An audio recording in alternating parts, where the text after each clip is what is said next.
Hello, YouTube. My name is Bendro, and even though I'm doing the Road to Commander series, I promised you guys that I would not stop my old series that you guys love so much. So what I have for you today is another not so popular episode. And the gun we'll be covering today is the Dragunov. So let's go through the custom class real quick. I'm using the Dragunov with the variable zoom scope. Got the Python with speed reloader, Tomahawk, because if you're using a sniper class, you always got to run that Tomahawk. Concussion grenades, Claymore. My perks are Ghost, Sleight of Hand Pro, and Ninja. So let's get into the game. And the game I have for you guys today is a little TDM on Array. But before I get too much into the game, I wanted to throw out a little disclaimer. I am not that good of a sniper. I never really have been. So you will not be seeing me doing 360s off any buildings or anything like that if that's what you came for. And I also get nervous a couple times and I end up spamming the trigger, so please forgive me for that. So with that, how about we get into some of the gun stats. The gun stats for the Dragunov are now popping up on your screen, and the first thing you will notice is that the Dragunov, along with all the other sniper rifles, do 70 damage. Now the green line represents with the silencer, and that is another thing with all the sniper rifles, is that if you put a silencer on it, it will drop the damage down to 50. But I think the stat that's most important for a sniper rifle is where are you supposed to get a one-shot kill? And I say supposed to because it doesn't always happen that way, but if you look to the right of the damage over distance, you see a damage multiplier kind of picture. And what that says is that you should get a one-shot kill to the head, neck, and upper torso because the damage multipliers are all 1.5 for those areas with the sniper rifle. Now, the damage drops down to the lower torso and the legs to 1.0, so that means it'll be a two-shot kill. Now, you will notice a lot of times throughout the game that I end up just shooting two shots no matter what because I just don't know if he's going to drop or not, so it's better to be safe than sorry.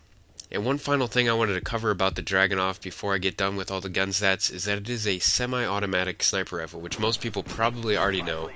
But in comparison, let's compare it to the L96. The L96 is a bolt-action rifle, and you can only shoot around 60 rounds per minute with that gun. Whereas the Dragunov, you can shoot 235 rounds per minute. So it means you can put more bullets out there, and basically you just have to be more accurate with the L96. And actually there's a couple really good examples of me spamming the trigger in this particular game. Now I'm not saying that's what you should do because if you look at my accuracy when I'm doing that, you can see that it completely falls off. It's really hard to figure out where exactly the kick is going to go, and you end up missing a lot more shots. So it's better to time your shots and kind of let the reticle reset. But I get nervous in the game and I just ended up spamming the trigger. But at this point, that's pretty much all I wanted to cover for the gun stats, and I want to get into the attachments that come with the Dragunov. So the attachments are now popping up on your screen, and the attachments that come with them are the extended mags, you got the ACOG sight, you got the infrared scope, the suppressor, and variable zoom. Now, first of all, extended mags, I don't think it's necessarily because it already comes with 10 bullets in the magazine. Now, if you get extended mags, it adds it up to 15. I suppose you could do that, but it's not really necessary. The thing I wanted to cover with the ACOG sight is a lot of people have been asking me, how far does it actually zoom in? So I'm going to cover that. The ACOG sight zooms in at 1.625 times. Now, in comparison, the infrared scope zooms in at 4.3, which is the default zoom. Now, the variable scope, which I'm using in this particular game, the first zoom is 2.15 times. The second zoom is 4.3, which is the default, and then the third zoom is 6.5. Now, the reason why this is important is because you can determine how far you zoom in, and it's good for, close quarter battles or closer, and then you got the medium range and you got the long range. So that is why I decided to use the variable zoom, and I didn't think that there were any other attachments that came with the Dragunov that would be more worthwhile. So that is what I would recommend to you guys. And that's pretty much all I wanted to say for the attachments, as wait for it, Tomahawk. That's why I brought that Tomahawk out, for sure. But let's talk a little bit about the perks I would recommend. So in the first perk slot, I would probably recommend Ghost, and that's what I was using in this particular class, just because you're already at a major disadvantage using a sniper rifle, so you might as well stay off the enemy's team radar if you can. You can also use hardline because, it might be a little bit harder to get those kill streaks of yours.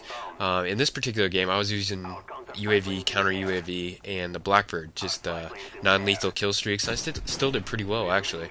But So that's what I would recommend. In the second perk slot, I'm using Sleight of Hand just because I don't know why I'm using it. It has no effect on your scope in time.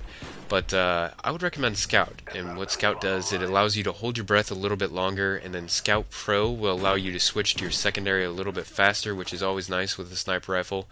And then once again, in the third perk slot, it's all personal preference.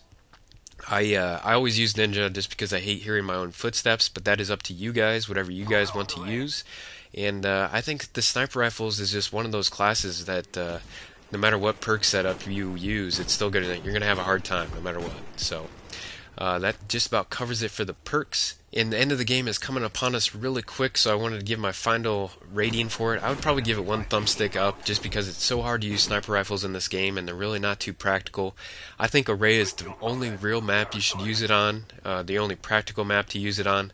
But other than that, guys, that's about all I have for you today. Hopefully you guys enjoyed it, and don't forget to let me know what weapon you'd like to see next. And other than that, if you enjoyed the video, don't forget to leave a rating, and thank you very much for watching. Hope you guys have a great day.